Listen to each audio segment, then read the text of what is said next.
Hello my book besties, it's Jano and welcome back to my channel, or welcome if you are new. Today I'm going to be doing the end of year tag, and there are different variations of this tag going around, so I just found one online and that's what I'm going to do. And I'm going to answer some questions about my reading up until this point. Obviously it's a bit hard to do the full year because I'm doing this a part of Bookmas, but you're still going to get to see what I've been reading for the most part of this year.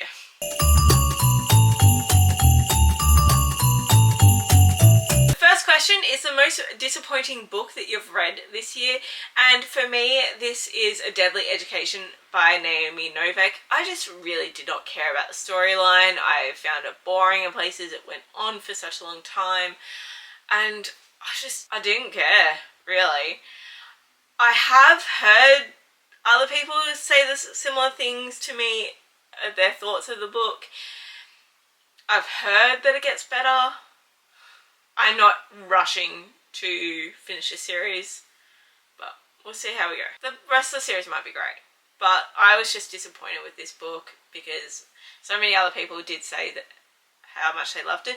Although, to be fair, I think a lot of the issues with it was it was written so long ago, and back then I might have really enjoyed it, but with what my current reading tastes are and the level of YA books that are out nowadays, I just don't think it compares to what you can get in stories now. The second question is, what was an underdog book for this year? So I'm guessing like that you did, like came out of nowhere, that's not really talked about, or anything that you really loved. And for me, that is A Winter's Promise by Christelle Dabos. No, it wasn't the highest rating book of my year, but this book surprised me with how much I really enjoyed it, how sucked in I got to the storyline and everything, and I am so eager to continue on with the series because I just found it such a quick read. It's a big book, like it's 480, no, maybe close to 500 pages? 489 pages. But I flew through this. I think it was only like 2 days that I read it in. Maybe not even that. So, highly recommend. Question number 3 was, what was an overhyped book that you read this year? And for me, that was The Wind Weaver by Julie Johnson. I think a lot of the problem with this was I was reading it in a vlog where I was reading a whole lot of really popular books at the time. So this one was just the one that fell short from the rest. The others were amazing reads and I really loved them. And then this one would end up just being a meh because of that. So I think if I was to reread this, or even I want to re-listen to this closer to the next book being released, I might enjoy it a little bit more. But yes, the other thing with this is it annoys me that there's no cover. I'm not a fan of the printed straight on the hardcover. I want a dust jacket, and it's a small hardcover. Everything about this book annoys me. Not really, but you know. The next question is a book that surprised me, and for this I'm going to use Beartown by Fredrik Backman. This was my first introduction to Fredrik Backman, and man did this book crush me.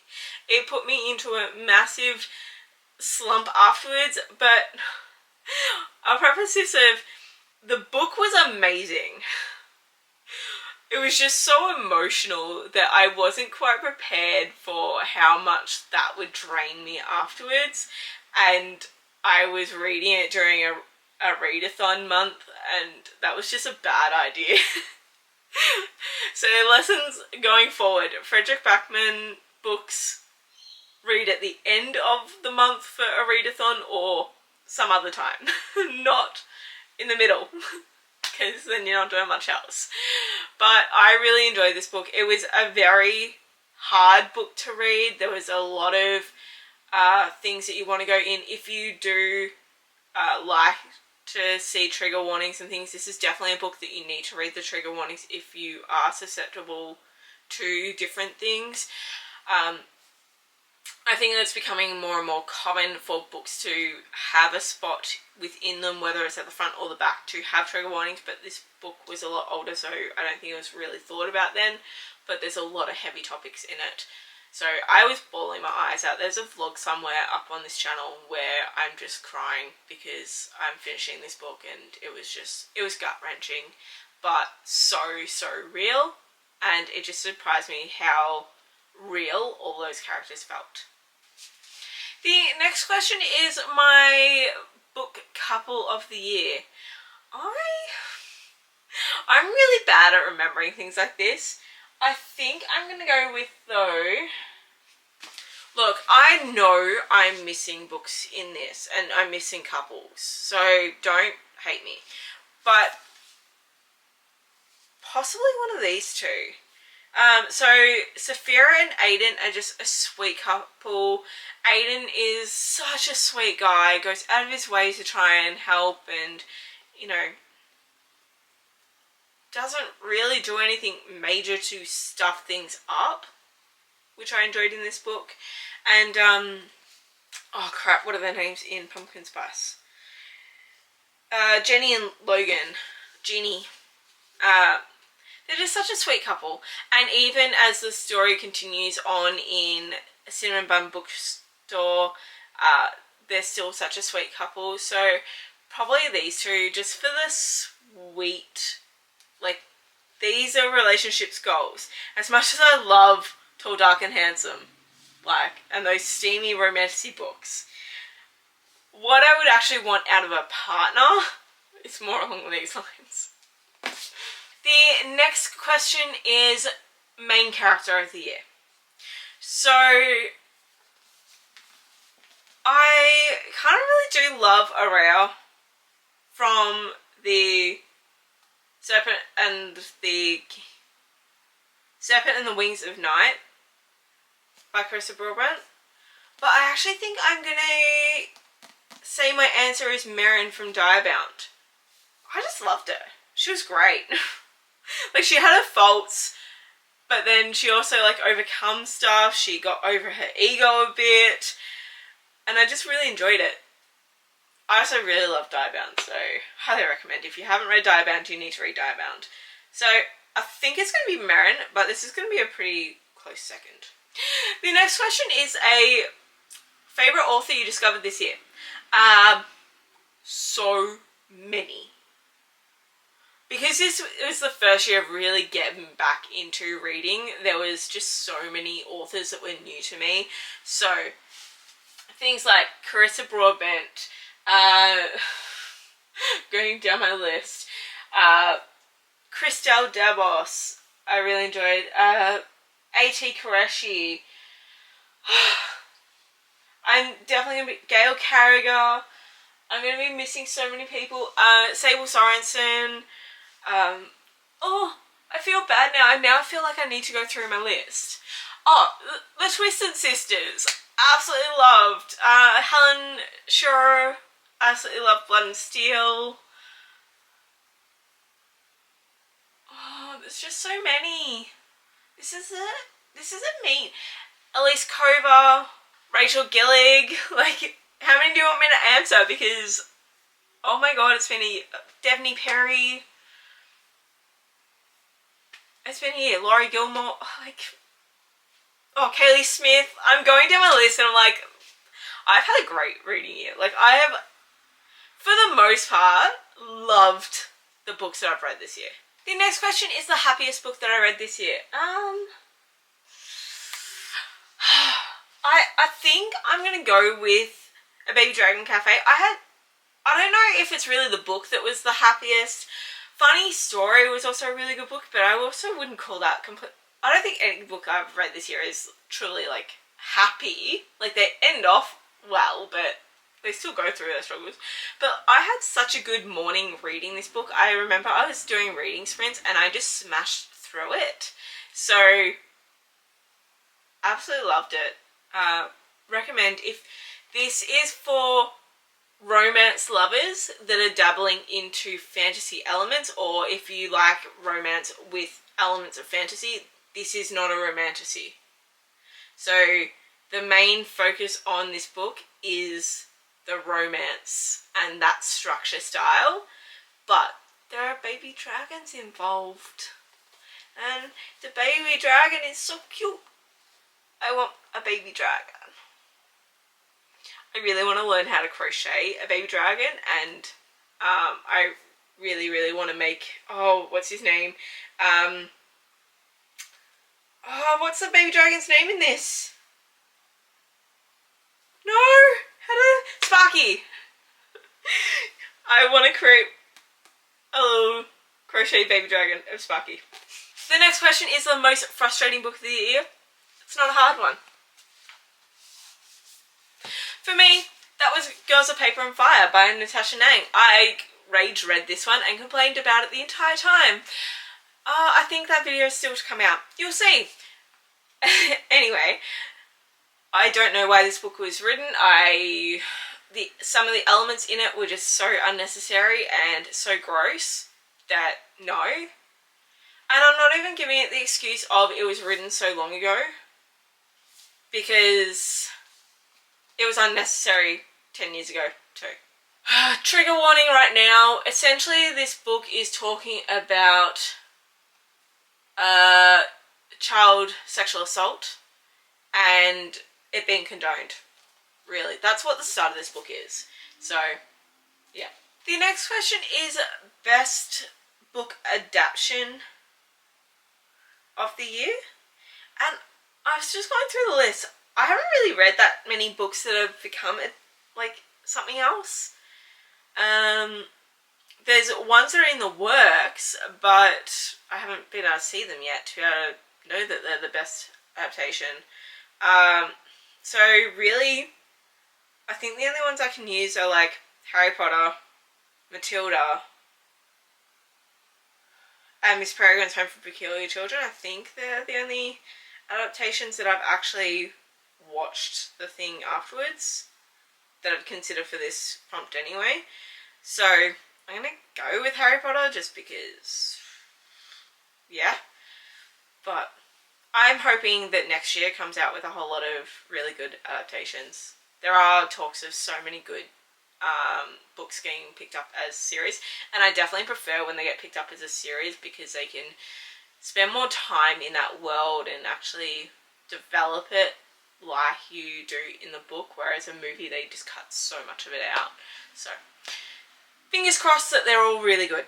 Up next is the longest book of the year, and for that it's going to Ashes and the Starcast King by Carissa Broadbent. I read this digitally, and the digital version has 626 pages in it. I really hate how different the digital versions of books are compared to the text, or like compared to a book. Surely it should just be the same amount of pages, but for some reason it's different. Anyway, that's my longest book of the year. And then my shortest book of the year was Rest Stop by Nat Cassidy. That was a short novella, and that was interesting. I will give Nat Cassidy another go, and I think from what other people have said that they've preferred the full-length books over the novellas, so I will give some a go. But if they're like Rest Stop, I don't know if Nat Cassidy is for me. And that's fine. The next question is favourite book covers of the year. There is just so many. Like, how can I possibly choose? There have been so many great covers. There have also been some horrible choices, but, you know, that's fine. Next question is a book that I haven't stopped thinking about. There's actually been a few this year for different reasons. Probably Diabound is top of the list, just because I do prefer it over Fourth Wing, and Fourth Wing gets so much hype that I just wish Diabound got as much hype as what that one is. What else? I mean, it's partially stayed with me because I've read it so recently, but All the Bright Places was such a beautiful book. It was a hard read because it's about suicide and depression, but it was a really good read. Yeah, I think they're the main ones. Cringiest book. I don't know if I've actually read that many cringy books. Not that I find cringy anyway. And my complaints about books wouldn't be that they're cringy. So I don't think I actually have an answer for this one for this year.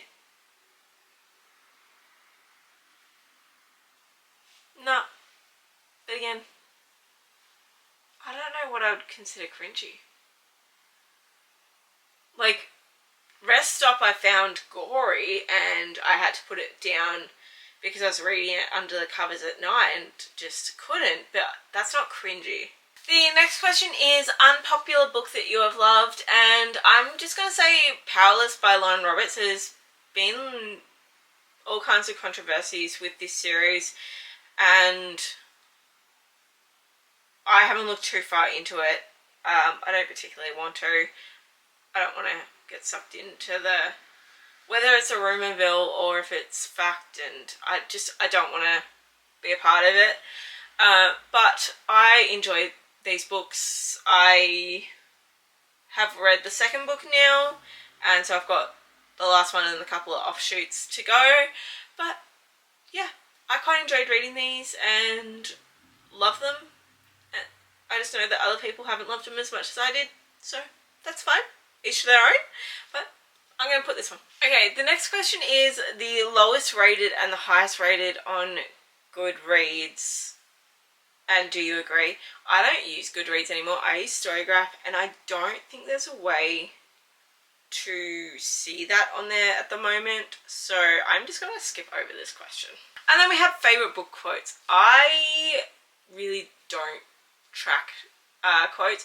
I do if I'm reading them on Kindle, but that's only like a small portion of my reads. If I'm reading a physical book, I don't track quotes. So again, I'm just gonna skip on over this question. Okay, this next question's hard. Book with the most unique concept. I mean, that is so hard.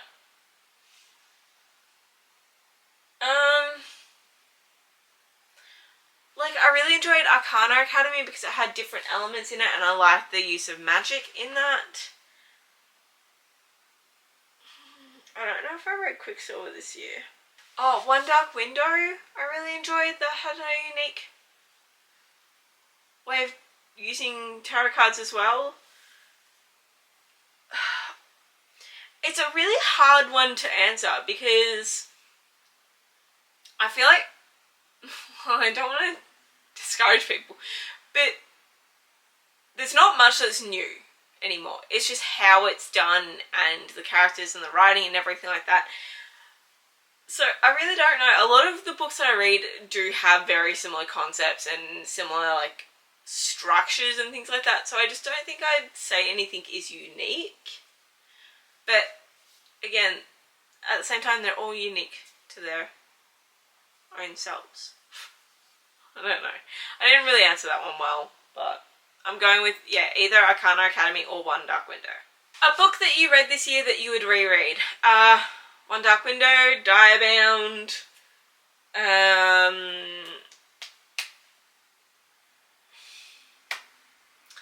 why am I forgetting? Silver Elite, Sparkly Everflame. I'm still Shield of Sparrows, Phantasma. I read some really good books this year. My only thing is I hope that I read the second book soon enough that I don't need to like go back and reread everything. There's definitely some that I would love to like just listen to the first book again when the second book's about to come out or when I'm about to go into reading the second book. But yeah, I've enjoyed my books this year. That's all I can say. Your Goodreads reading goal reflection and next year's goal. So again, I don't use Goodreads anymore, but my reading goal for this year was 100. I have smashed that a little bit. Depends on your definition of smash. I have gone over it. My goal for next year I talked about in my reading goals video, but it's going to be 125 as my main goal and then a stretch goal of 150. But at the end of the day, I just want to be reading books that I enjoy. I want to make sure that I'm loving what I'm doing and I'm loving my hobby. So even if I read 10 books and they're the best 10 books ever, I will be so happy with that. I just don't want to be reading 151 like 2-star reads, and that's it. Like, I want to be excited for the books that I'm reading. And this year, like, yes, I've had a couple of lower star ratings and everything, but for the most part, everything's been 4 stars and above. Like, most of my books are 4 stars and above. Okay, so at the time of recording this, I haven't gone in and updated all of my star ratings. So at this very present time, out of the 85 reviews that I have on Storygraph for this year that I have my star ratings in for, 63 of them are 4 stars and above. So majority of my reading is there. And then down from that, there's 14 outside of that that are 3.5, which is still pretty good. And then it goes 6, 3, and 2, 2.5s. And I haven't had anything down below that. But to be fair, I probably wouldn't be rating them if I did think that they were any lower. But I just haven't picked up any books that I didn't like that much. And then the last question is, what am I going to prioritize next year for my reading? And I definitely want to prioritize sequels and finishing off series, or at least catching up with series. I started so many this year that I want to make sure that I'm staying on top of it, and ideally reading at least 2 books in series every month, just to keep the ball rolling on them.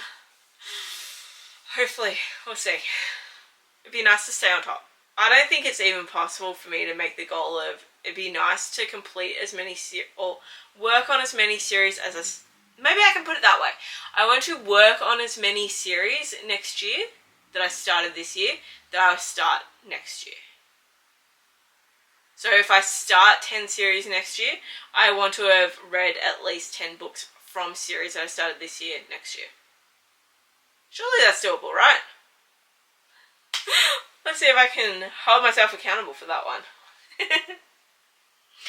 Okay, that is it for this tag. If you want to do this tag, please do so. I will leave all the questions down below, and I look forward to seeing your responses. If you like this video, please give it a thumbs up and hit the subscribe button if you want to. If you want to let me know what your goal is for next year, or even what your favourite book from this year was, because I'm always up for more recommendations, let me know down below. And if you just want to let me know that you are here, put a purple heart, because I love a purple heart. And I'll see you all next time. Bye!